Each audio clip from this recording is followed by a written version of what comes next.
श्री शिवाय नमस्तुभ्यम। नमस्कार दोस्तों, आप समस्त श्रोतागण का आपके YouTube चैनल जीवन अमृत पर हार्दिक अभिनंदन है।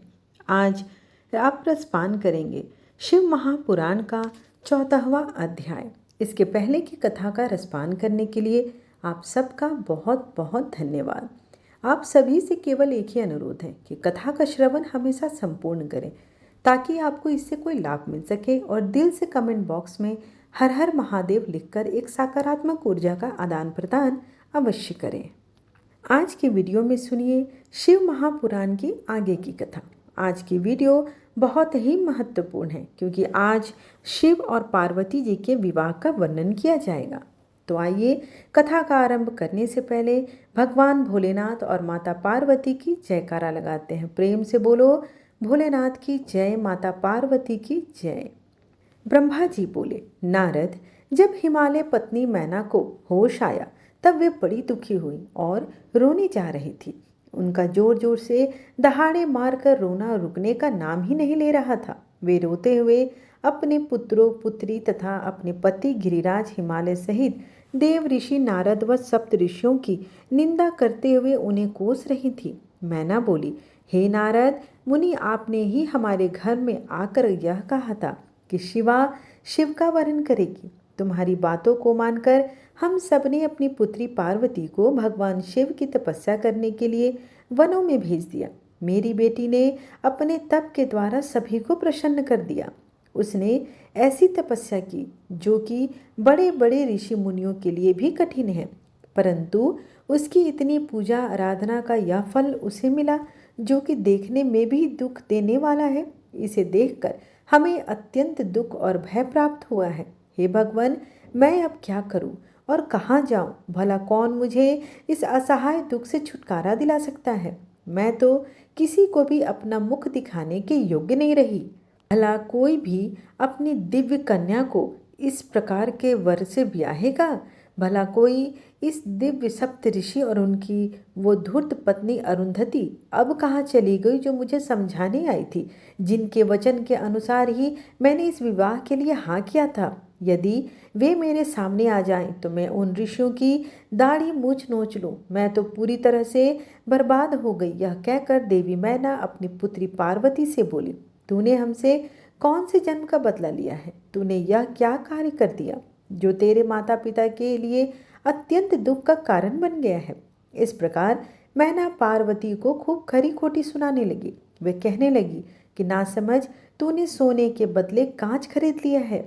सुंदर सुगंधित चंदन को छोड़कर अपने शरीर पर कीचड़ का लेप कर लिया है। यह मूर्ख तो यह भी नहीं समझती कि इसने हंस को उड़ाकर उसके स्थान पर कौवे को पाल लिया है। गंगा जल, जिसे सबसे पवित्र समझा जाता है, उसको फेंक कर कुएं में जल को पी लिया है। उजाले को पाने की चाह लेकर उसने स्रोत सूर्य को छोड़कर जुगनू को पकड़ने के लिए दौड़ रही है। चावल के भूसे को रखकर अच्छे चावलों को फेंक रही है। बेटी, तूने हमारे कुल के यश का सर्वनाश करने की इच्छा कर ली है, तभी तो मंगलमयी विभूति को फेंककर घर में चिता की अंगमंगल राख को तुम लाना चाहती हो। जानवरों के सिरमौर सिंह को त्याग कर सियार के पीछे पड़ी हो। पार्वती, तूने बड़ी भारी मूर्खता कर दी है। जो भी सूर्य चंद्रमा श्री हरि विष्णु और देवराज इंद्र जैसे सुंदर सर्वगुण संपन्न परमेश्वर को छोड़कर, वैभव के स्वामियों को छोड़कर तुमने दुष्ट नारद की बातों में आकर एक महाकुरूप शिव के लिए रात दिन वनों की खाक छान दी। इतनी घोर तपस्या की तुमने। तुझे तेरी बुद्धि, तेरे रूप तथा तेरी सहायता करने वाले प्रत्येक उस मनुष्य को धिक्कार है जिसने तुझे यह गलत राह पर चलने की सलाह दी थी। हमको भी धिक्कार है जो मैंने और मेरे पिता ने हमने तुझे जन्म दिया। सुबुद्धि देने वाले इन सप्त ऋषियों को भी मैं धिक्कारती हूँ, जिन्होंने गलत उपदेश देकर मुझे गलत रास्ते पर लाकर खड़ा कर दिया। उन्होंने तो मेरा घर जलाने का पूरा प्रबंध कर दिया है, मेरे कुल को सर्वनाश की कगार पर ले आए। पार्वती, मैंने तुझे कितना समझाया, पर तू अपनी जिद के आगे अड़ी रही। पर अब और नहीं, अब मैं तेरी एक भी नहीं सुनूंगी। मैं तो अभी तुझे मार डालूंगी। तुझे जीवित रखने का कोई प्रयोजन नहीं है। तुझे मारकर खुद की जीवन लीला भी समाप्त कर दूंगी, भले ही मुझे नरक का भागी क्यों ना होना पड़े। मेरा दिल करता है कि मैं तेरा सिर काट दूं, तेरे शरीर के टुकड़े टुकड़े कर दूं। तुझे छोड़कर मैं कहीं चली जाऊं, यह कहकर देवी मैना पुनः मूर्छित हो गई।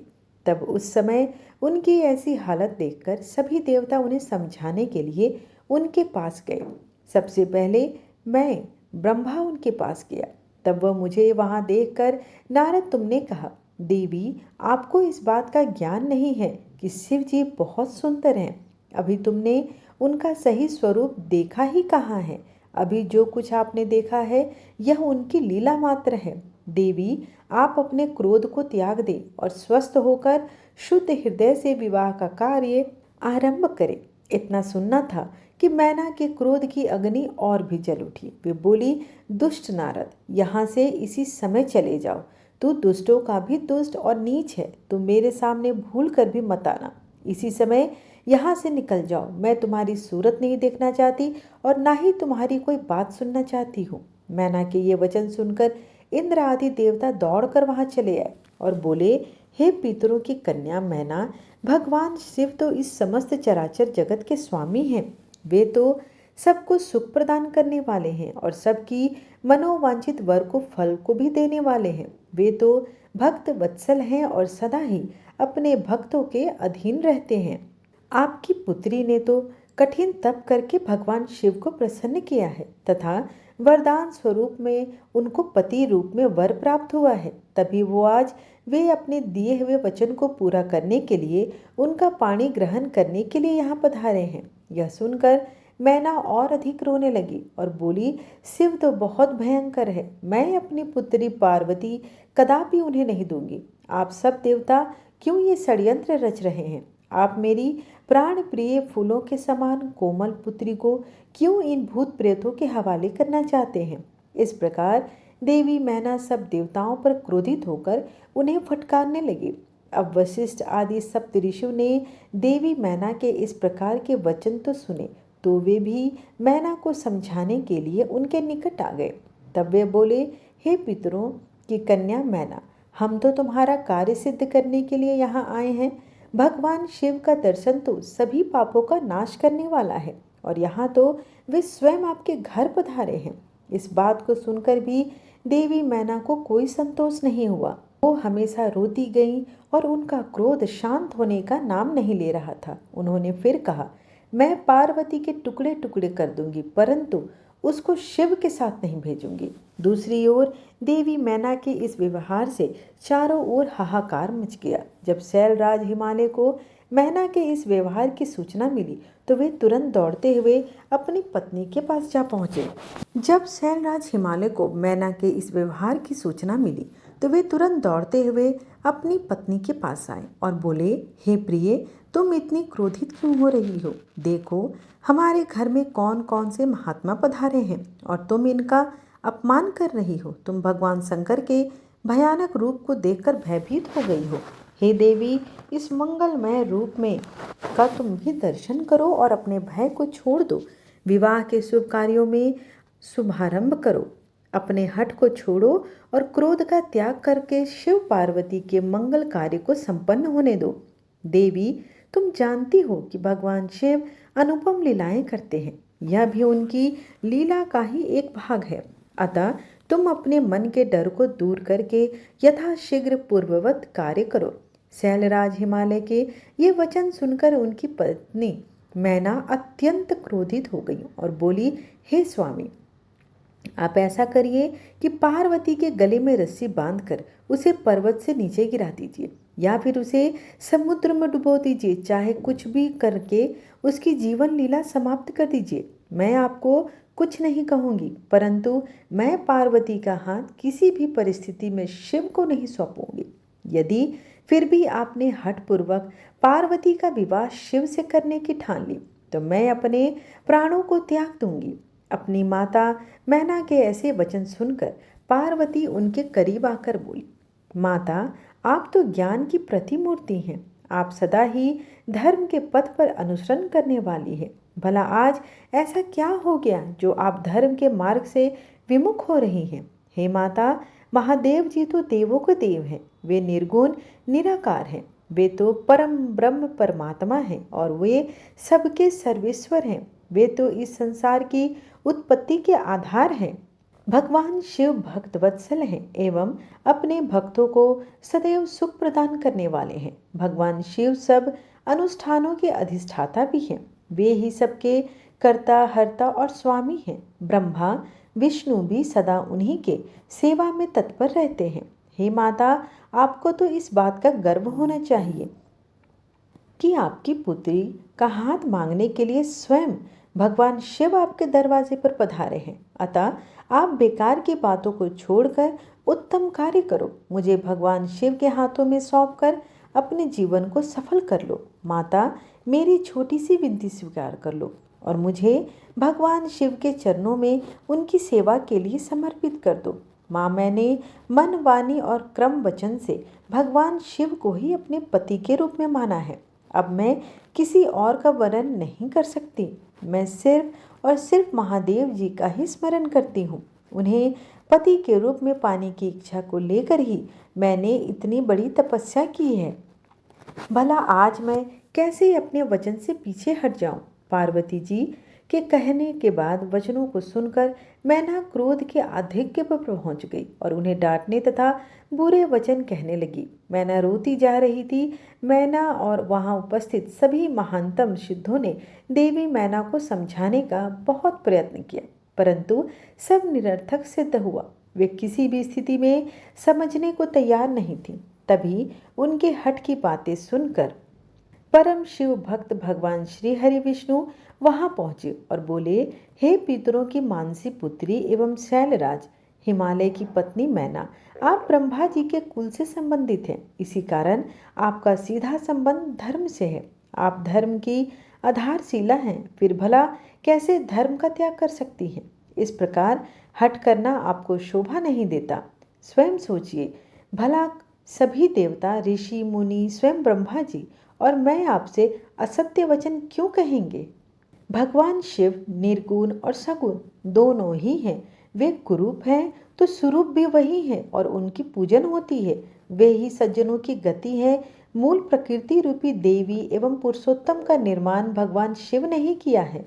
मेरी और ब्रह्मा जी की उत्पत्ति भी भगवान शिव के द्वारा ही की गई है। उसके बाद सारे लोगों का हित करने के लिए उन्होंने स्वयं भी रुद्र का अवतार धारण कर लिया है। तत्पश्चात वेद, देवता तथा इस जल एवं थल में जो भी चराचर वस्तु या प्राणी दिखाई देता है, यह सारे जगत की रचना भगवान शिव ने ही की है।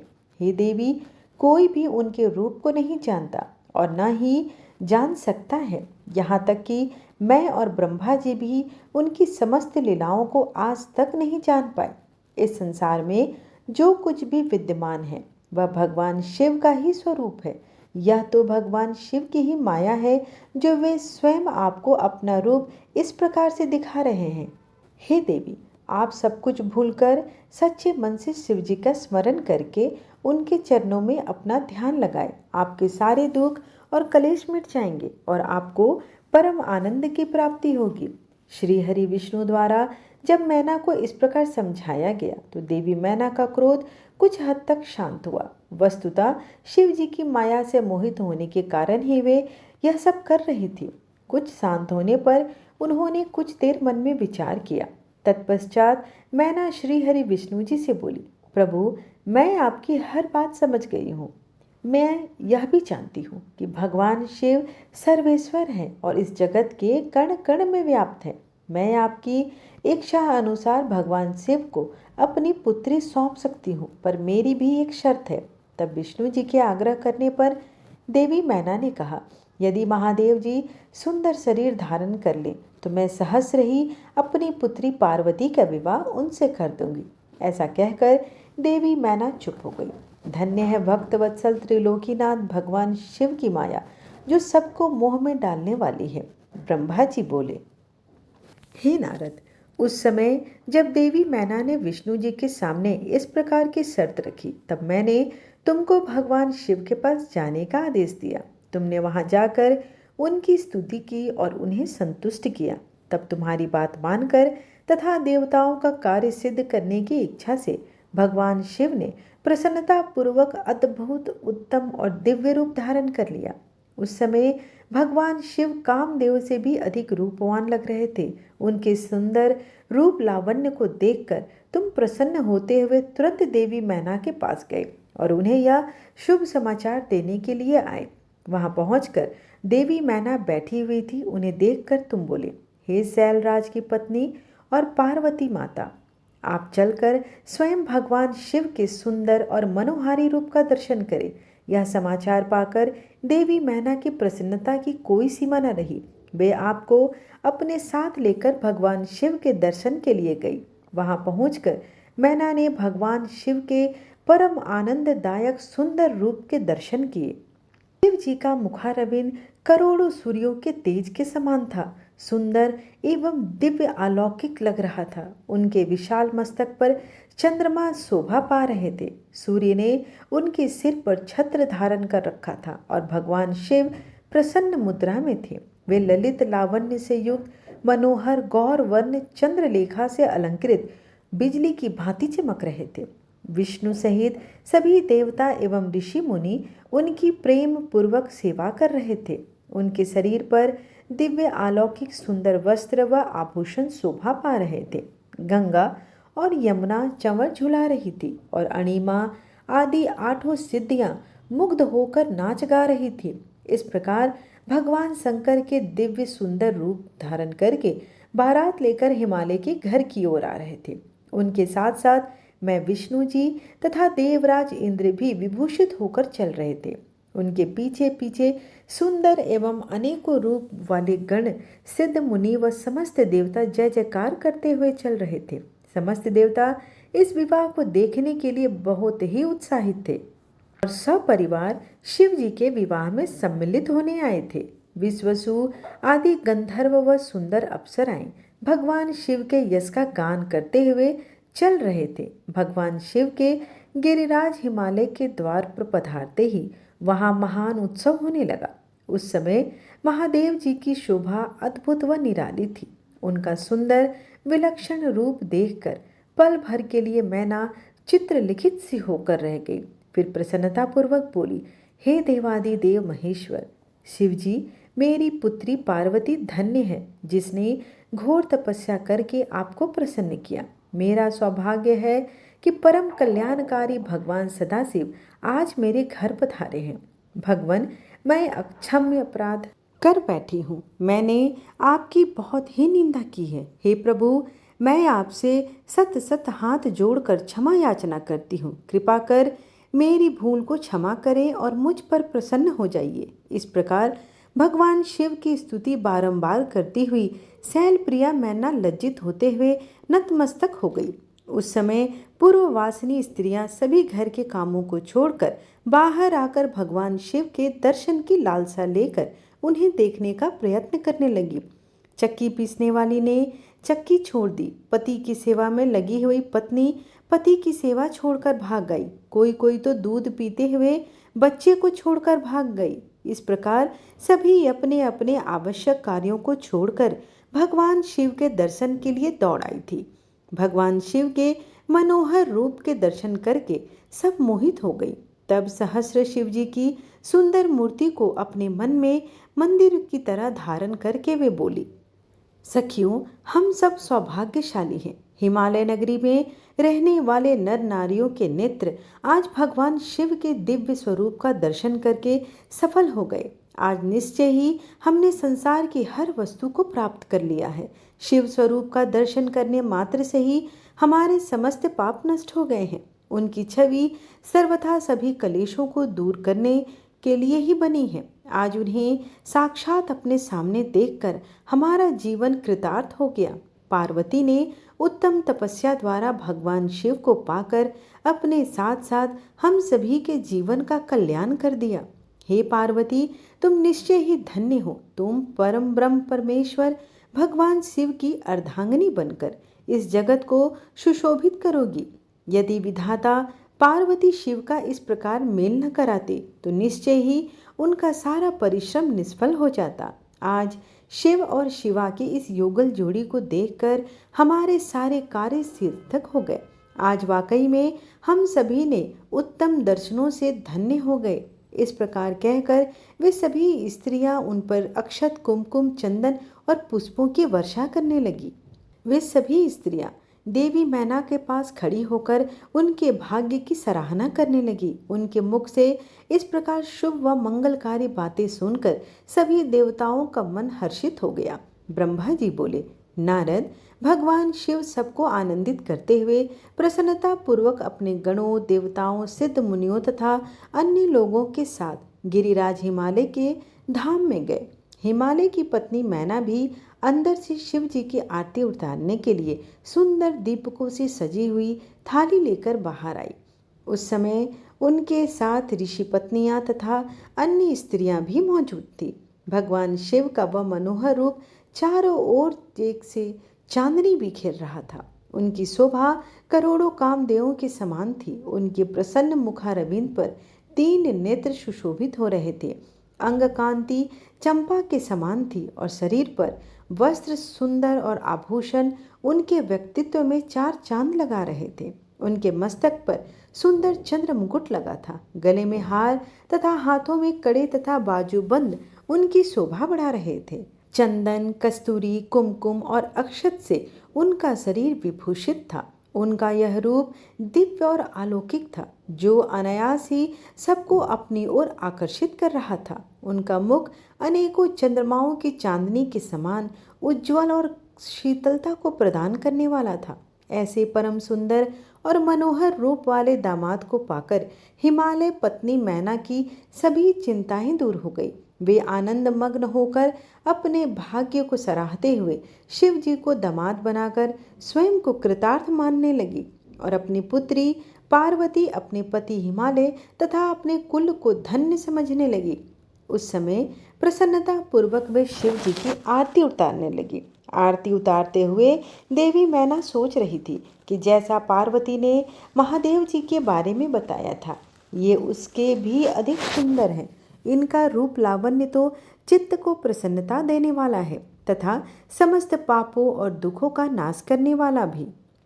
उस समय विवाह में पधारी युवतियों ने वर के रूप में पधारे परमेश्वर शिव के सुंदर, कल्याणकारी और मनोहरी रूप की बहुत प्रशंसा की। वे आपस में हंसी ठिठोली भी कर रही थी। साथ ही साथ अपनी सखी पार्वती के भाग्य की सराहना कर रही थी। उसे शिव जी जैसे वर की प्राप्ति हुई।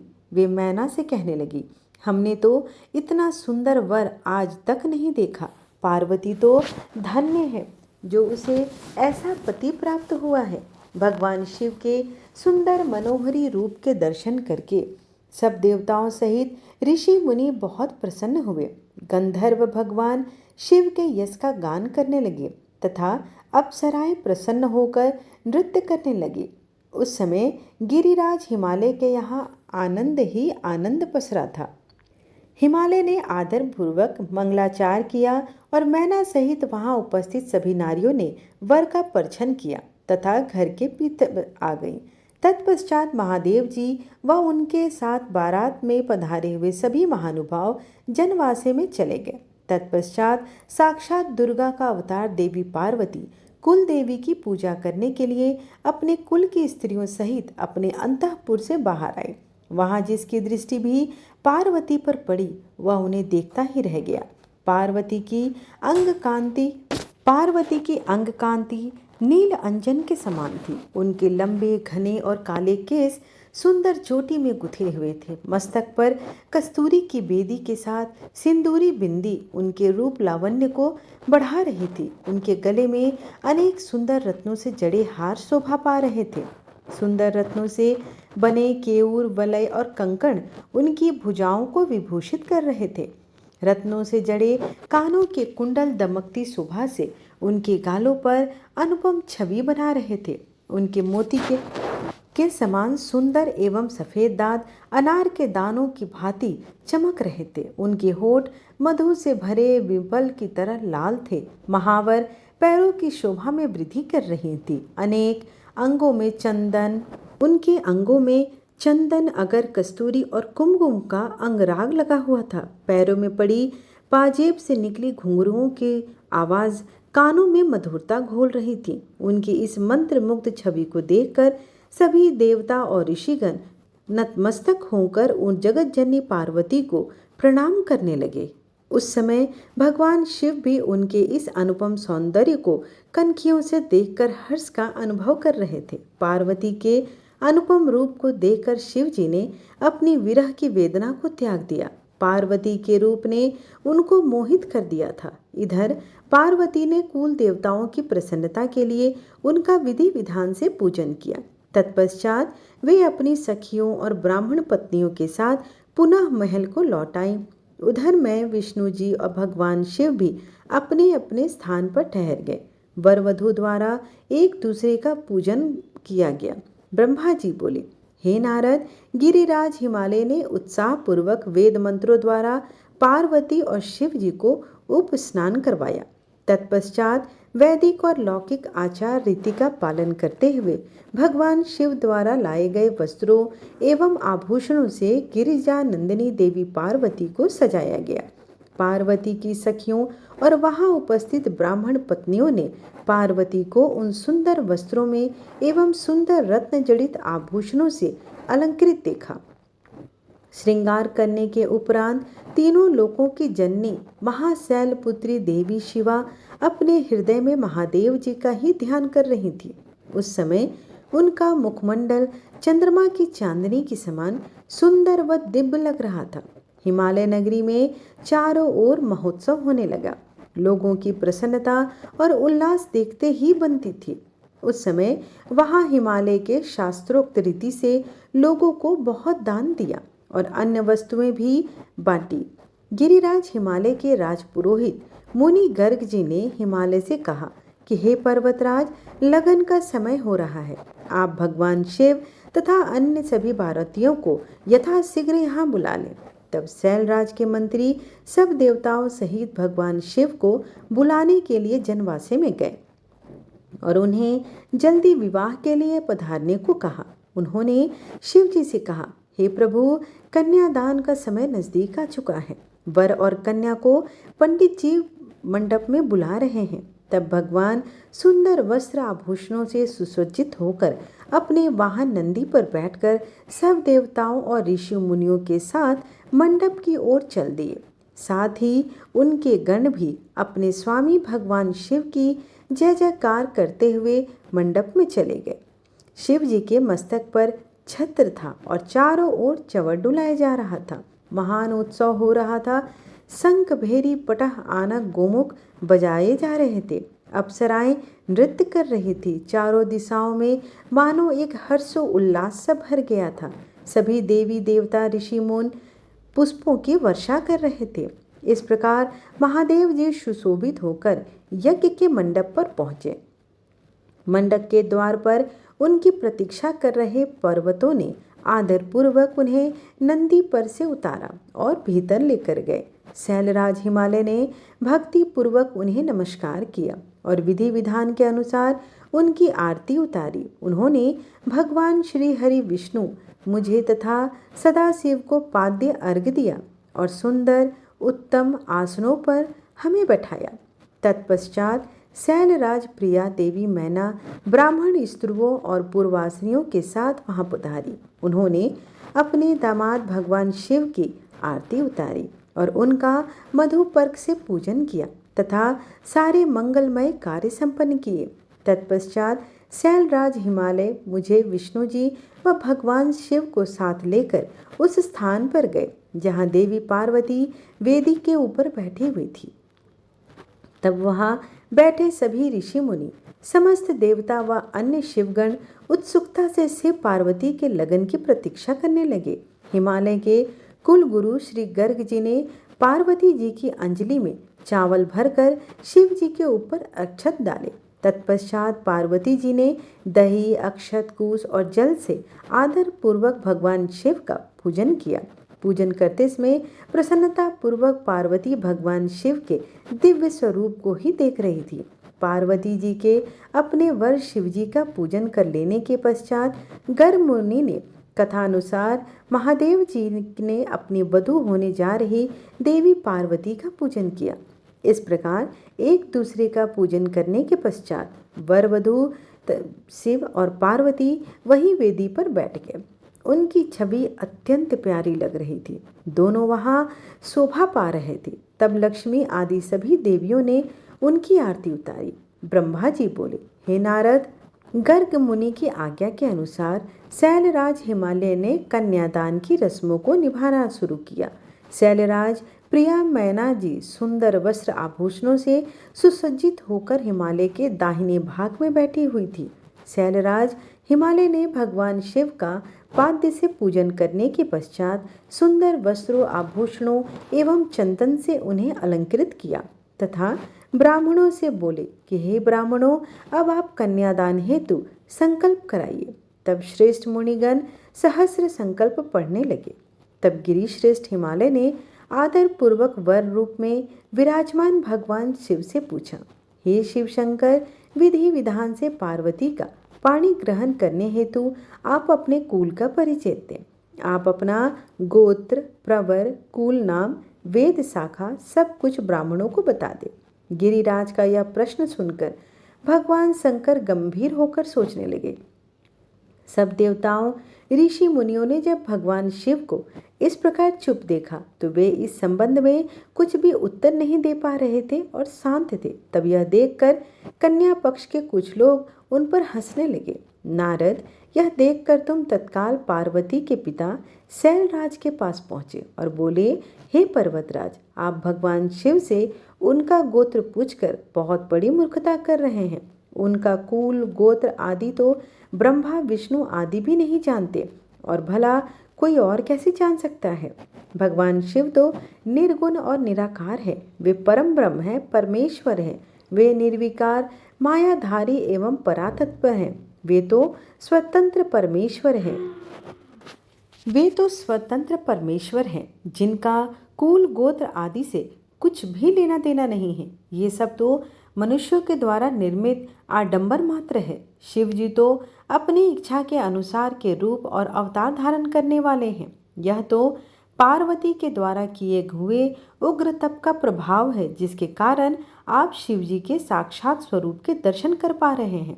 शैलराज, भगवान शिव गोत्रहीन होकर भी श्रेष्ठ गोत्र वाले हैं और कुलहीन होने पर भी कुलीन हैं। इनकी विविध लीलाएं इस चराचर संसार को मोहित करने वाली है। हे गिरिश्रेष्ठ हिमालय, नाना प्रकार के लीला करने वाले इन भगवान शिव का गोत्र और कुल नाद है। शिव नादमय है और नादमय शिवमय है। नाद और शिव में कहीं कोई अंतर नहीं है। जब भगवान शिव ने सृष्टि की रचना का विचार किया था तब सबसे पहले शिव जी ने ही प्रकट किया था। इसलिए अब आप व्यर्थ की बातों को त्याग कर अपनी पुत्री पार्वती का विवाह यथाशीघ्र शिव जी के साथ संपन्न करा दो। नारद, तुम्हारी बात सुनकर शैलराज हिमालय के मन में उत्पन्न हुई शंका समाप्त हो गई।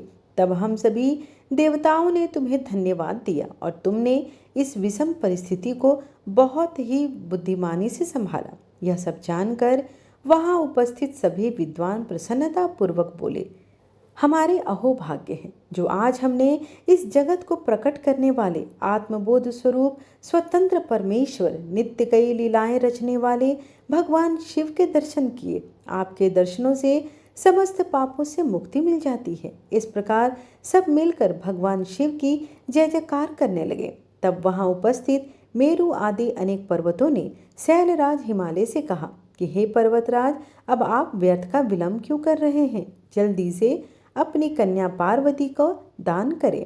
तब हिमालय मैना ने प्रसन्नता पूर्वक अपनी पुत्री पार्वती का कन्यादान किया। कन्यादान करते समय पर्वतराज बोले, हे परमेश्वर, हे करुणा निधान भगवान शिव, मैं अपनी कन्या पार्वती आज आपको देता हूँ। आप इसे अपनी पत्नी बनाकर मुझे कृतार्थ करें। इस प्रकार शैलराज हिमालय ने अपनी पुत्री पार्वती का हाथ भगवान शिव के हाथों में दे दिया।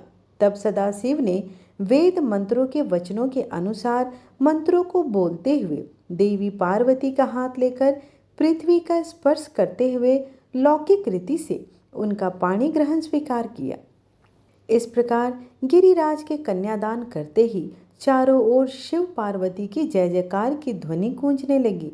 गंधर्व प्रसन्नता पूर्वक गीत गायन करने लगे। अप्सराएं मग्न होकर नृत्य करने लगी। सभी देवता पुष्प वर्षा करने लगे। इस मंगलमय विवाह के संपन्न होने पर मन में बहुत प्रसन्न थे। ब्रह्मा, विष्णु, इंद्र आदि सभी देवता भी अति प्रसन्न हुए।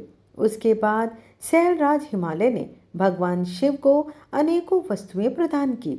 रत्नों से जड़े हुए सुंदर वस्त्र, आभूषण, पात्र एवं दूध देने वाली 1.25 लाख गौ, 1 लाख सुसज्जित अश्व, 1 करोड़ हाथी तथा 1 करोड़ सोने जवाहरातों से जड़े हुए आदि वस्तुएं सादर पूर्वक भेंट की। उन्होंने अपनी पुत्री पार्वती की सेवा में लगे रहने के लिए 1 लाख दासियां भी दी। तत्पश्चात विवाह में सामर्थ्य के अनुसार जो भी वस्तुएं थी शिव और पार्वती को उपहार के स्वरूप हिमालय राज ने दिया। सारी दिशाओं में सहनाइयों की मधुर ध्वनि गूंजने लगी। आकाश से भगवान शिव और उनकी प्रिया पार्वती पर पुष्प वर्षा हो रही थी। कल्याणमयी और भक्त वत्सल भगवान शिव को अपनी प्रिय पुत्री पार्वती को समर्पित करने के बाद शैलराज हिमालय और उनकी प्रिय पत्नी मैना हर्ष से प्रफुल्लित हो रहे थे। शैलराज हिमालय ने यजुर्वेद की मंदिदिनी में लिखे हुए स्तोत्रों द्वारा शुद्ध हृदय और भक्तिभाव से भगवान शिव के अनेकों स्तुति की। तत्पश्चात वहां उपस्थित श्रेष्ठ मुनिजनों ने उत्साहपूर्वक भगवान शिव और देवी पार्वती के सिर का अभिषेक किया। उस समय हिमालय नगरी में महान उत्सव सा हो रहा था। सभी नर नारी प्रसन्नता और भावुक होकर नृत्य कर रहे थे। हे नारद, उसके उपरांत मेरी आज्ञा पाकर महादेव जी ने अग्नि स्थापना कराई तथा अपनी प्राणवल्लभा पार्वती जी को अपने आगे बैठाकर चारों वेद, ऋग्वेद, यजुर्वेद, अथर्ववेद और सामवेद के मंत्रों द्वारा हवन कराकर उसमें आहुतियां दी। उस समय पार्वती के भाई मैनाक ने उनके हाथों में खीलें दी। फिर लोक मर्यादा के अनुसार भगवान शिव और देवी पार्वती अग्नि के फेरे लेने लगे। उस समय मैं शिव जी की माया से मोहित हो गया। मेरी दृष्टि जैसे ही परम सुंदर दिव्यांगना देवी पार्वती के शुभ चरणों पर पड़ी, मैं काम से पीड़ित हो गया। मुझे मन में बड़ी लज्जा का अनुभव हुआ। किसी की दृष्टि मेरे इन भावों पर पड़ जाए, इस हेतु मैंने अपने मन के भावों को दबा लिया। परंतु भगवान शिव तो सर्वव्यापी और सर्वेश्वर है, भला उनके कुछ कैसे छिप सकता है। उनकी दृष्टि मुझ पर पड़ गई और उन्हें मेरे मन में उत्पन्न हुए बुरे विचार की जानकारी हो गई। भगवान शिव के क्रोध की कोई सीमा न रही। कुपित होकर शिव जी मुझे मारने हेतु आगे बढ़ने लगे। उन्हें क्रोधित देखकर मैं भय से कांपने लगा तथा वहां उपस्थित अन्य देवता भी डर गए। भगवान शिव के क्रोध की शांति के लिए सभी देवता एक स्वर में शिव जी से बोले, हे सदाशिव, आप दयालु और करुणा निधान हैं। आप तो सदा ही अपने भक्तों पर प्रसन्न होकर उन्हें उनकी इच्छित वस्तु प्रदान करते हैं। भगवान, आप तो स्तवित और आनंद स्वरूप हैं। प्रसन्न होकर मुक्ति पाने की इच्छा से मुनिजन आपके चरण कमलों का आश्रय ग्रहण करते हैं। तो ये थी शिव पुराण की एक अद्भुत और ज्ञानवर्धक कथा, जो हमें न केवल शिव की महिमा से परिचित कराती है, बल्कि हमारे जीवन को शुद्ध और शांतिपूर्ण बनाने की प्रेरणा भी देती है। भगवान शिव केवल विनाश के देवता नहीं, बल्कि कल्याण और करुणा के भी प्रतीक हैं। उनका स्मरण करने मात्र से ही समस्त कष्ट दूर हो जाते हैं और आत्मा को शांति का अनुभव होता है। अगर आपको ये कथा भावस्पर्शी लगी हो और प्रेरणादायक लगी हो तो वीडियो को लाइक करें, कमेंट में हर हर महादेव लिखकर अपनी भक्ति अवश्य प्रकट करें और जीवन अमृत चैनल को सब्सक्राइब करना बिल्कुल ना भूलें, ताकि अगली कथा का अमृत भी आप तक पहुंच सके। धन्यवाद।